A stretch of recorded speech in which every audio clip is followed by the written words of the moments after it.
When you encounter conflict, you have a few options: running away, fighting, or staying silent. This next title presents a fourth way: leaning in to conflict. Welcome to Audiobook Reviews in 5. This is Yana, also known as Jana, and in today's episode, I'm reviewing High Conflict: Why We Get Trapped and How We Get Out, written and read by Amanda Ripley.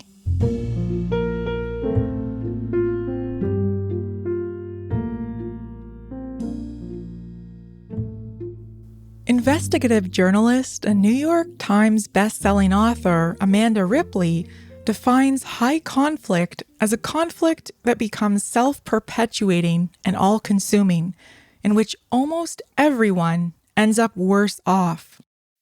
Like gravity, it exerts its force on nearly everyone else, and when we're magnetized by this hyper-vigilant state, we feel an involuntary need to defend our side and attack the other.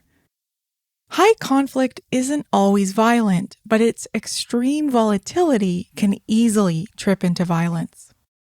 For some people, this is a way of life. In conflict-habituated marriages, for example, there is a state of chronic and continuous tension, even if partners mostly keep it controlled in public view. For most of us, though, high conflict hijacks our brain when we feel threatened, discounted, or humiliated. And in this state, our brain behaves differently, and it can be incredibly energizing to feel righteous and angry, pitting ourselves as us against them and good versus evil. We feel increasingly certain of our own superiority and, at the same time, more and more mystified by the other side. But here lies the trap. Once we pit ourselves against the insanity of the other side, in our politics, at work, or at home, it's because we aren't seeing how the conflict itself has taken over. Ripley uses a brilliant, albeit grim, analogy of California's La Brea tar pits here. It's the source of one of the biggest collections of Ice Age fossils in the world, including those of woolly mammoths and saber-toothed tigers. For thousands of years, the pits became death traps to unwitting animals who wandered in and attracted predators with their struggle to escape. Much like the millions of creatures who became trapped in that murky goo, when we're lured into a feud, we become helpless against the pull of high conflict. I'm willing to bet that you know exactly what high conflict looks and feels like. Maybe you feel trapped in one right now. But while anger has a place in conflict, it's not transformative on its own. In Ripley's words, quote, "Adversarialism depends on total, complete, and permanent separation. In the real world, no such thing exists most of the time," unquote.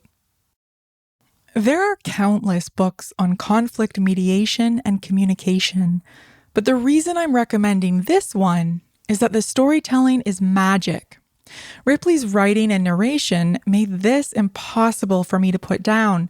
Some of the highlights include the transformation of a Chicago gang leader who dedicates his life to a vendetta, only to find himself working beside the man who killed his childhood idol.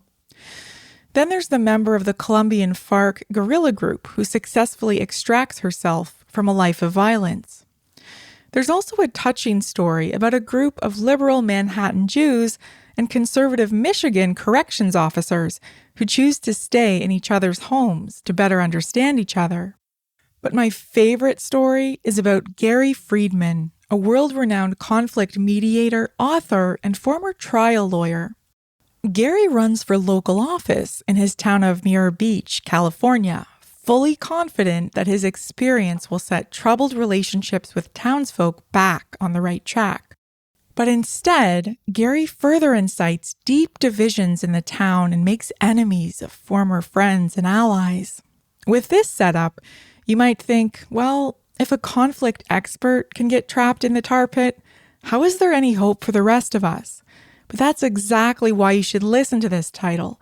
Ripley shows us how Friedman is able to come back from the brink just in time to rescue his relationships and recover his sense of self. The path out of high conflict depends on a disruption, something that breaks the spell. It can be as simple as a snowstorm or the funeral of a mutual acquaintance. Escaping high conflict also requires our humility and curiosity, but how it unfolds looks different in each journey that Ripley shares with us. She shows us how to spot some of the warning signs of high conflict and how to reframe our perspective so we can enjoy productive disagreements. She also explains the role of conflict entrepreneurs, people who exploit high conflict for their own ends. Ripley's narration of her own book is outstandingly excellent, with perfect pacing and a tone that kept me engaged. Her journalistic skills make this impossible to put down as she shared story after story of real people, often including audio excerpts of their voices for a personal touch. She uses data strategically to emphasize her illustrations as well, and she weaves in her own experiences, like the sensation of feeling most American while in a foreign country and having to explain American politics to critics. This audiobook is riveting, and best of all, it's profoundly useful in that it illustrates multiple ways we can escape conflict traps that we set for ourselves and instead strengthen our relationships and productive communication. I absolutely loved this listen, and I recommend it to everyone.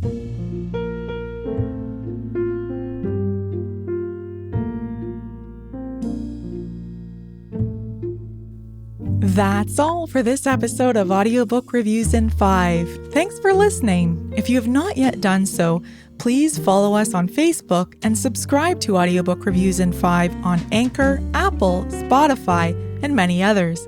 By subscribing, you help increase the profile of this podcast and chances of other listeners finding it. I look forward to checking in with you all again soon. Please stay safe and be well.